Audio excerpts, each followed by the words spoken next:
I feel that my layout choices on my content page follows the convention in a way that will attract my target audience because I have not made the content page too text heavy. Instead, I've created an inviting balance of images and stories that make the magazine look full of exciting stories but not too text driven, which is important when it comes to attracting a young target audience because stereotypically young people do not want too much boring text they want a range of high quality images with some text. A band index was also included down on the left hand side. I got this inspiration from NME magazine and is something I think works really well because it allows the reader to find where their favourite bands are in the magazine, resulting in many pleased readers.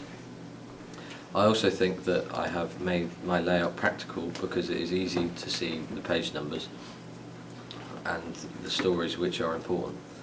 This allows the reader to easily find what they want and will sell the magazine a lot better. In short, I think the layout spreads the content out so it looks both inviting look and evenly distribute in a professional way across the page. I feel that my colour scheme, that I have kept the same as the cover, continues to give my magazine an exciting feel to it and connotes all the stories will have rebellious and fun themes that will give the readers what they want. Entertaining content that lets them escape.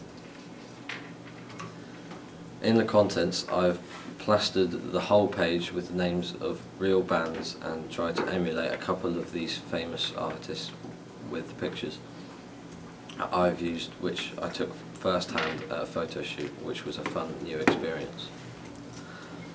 I feel that my typography is very sensible in my magazine because a large amount of it is in the font Myriad Pro.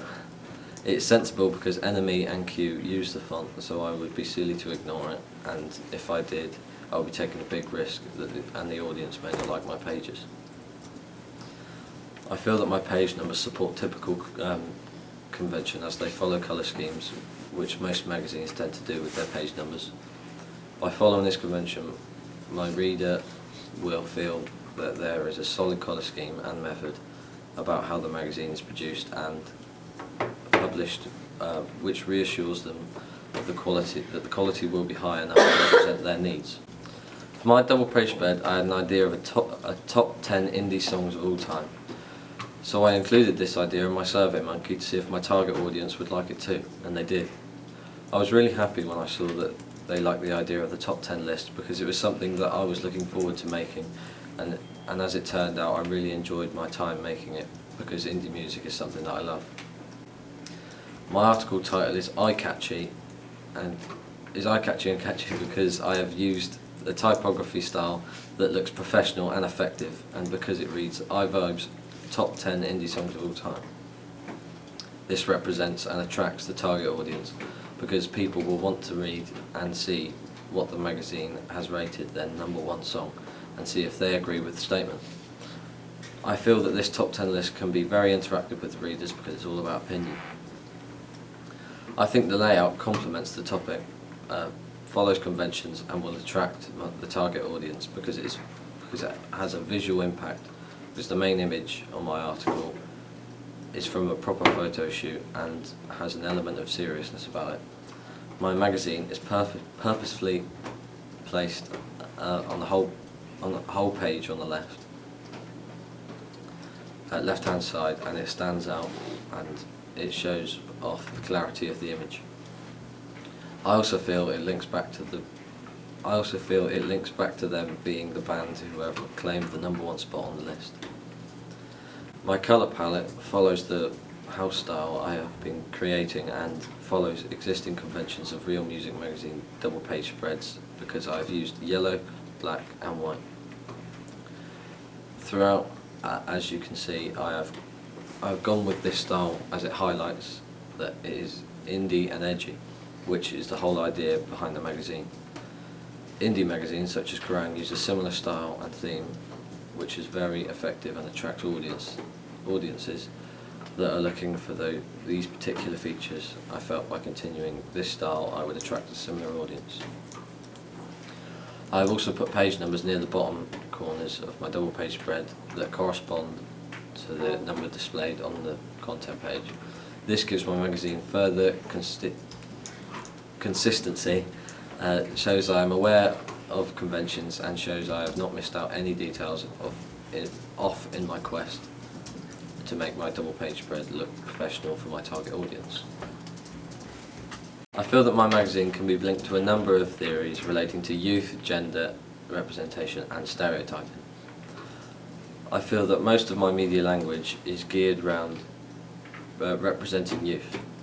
A key theory that I feel my magazine both distributes and supports is Stanley Hall's 1904 theory, where he argued youth must have excitement, and if it is not at hand in the form of moral, intellectual enthusiasms, it is more prone to be sought in sex or drink. I feel this theory is supported where my magazine is based on the band Slaves, that featured heavily in numerous music festivals and concerts last year, where stereotypically youth seek excitement through alcohol, drugs and sex. I do, however, feel that my magazine challenges this slightly, because there are no actual images of youth drinking, taking drugs or having sex. Regarding sexuality, in 1998, Andy Medhurst argued that sexuality is invisible, but the media is often guilty of portraying gay men as screaming queens and lesbian as butch dykes. I feel confident that I have not entered into this negative stereotyping the media is often guilty of, because I have not portrayed any gay people in the negative way described by Medhurst. However, I do not know if I have done enough to represent gay and bisexual people in my secondary target audience, because I have not purposefully seek gay and lesbian bands or artists to write about or portray photographs. But this does go with what Medhurst says about sexuality being invisible, which means it could be argued my product is not discriminating. Another thing I avoided doing was using women negatively as erotic objects of desire for the spectator, because as Mulvey pointed out when she wrote the theory, that this is sexist, and I did not want to objectify women to make a profit, and did not want to alienate female readers from my magazine. Looking at my magazine now, it is complete. I do think that I should have used an image of a female artist or female band to make the coverage more balanced, to represent women positively. But in fairness, I only made 3 pages, and I wanted to focus my cover story band, which just happened because that was the gig I bought tickets for, to contain male artists. In 1998, Malik stated, "We often find it easier to focus on the stereotypes than appropriate blame on those who control them. The way we use stereotypes in cultural production is as revealing as which stereotypes we choose to represent. Stereotypes in themselves are not necessarily offensive or harmful, but the interests they can serve and the context in which they are used can be. I feel that as my magazine featured no black people or from other ethnic minorities, my magazine goes both for and against Malik's theory. It supports it because there are no races apart from white shown giving weight to an argument that the music industry, including alternative rock, is racist because it does not have a diverse range of ethnicities excelling in the industry, but distributes it because I have not shown any ethnicity in a negative light.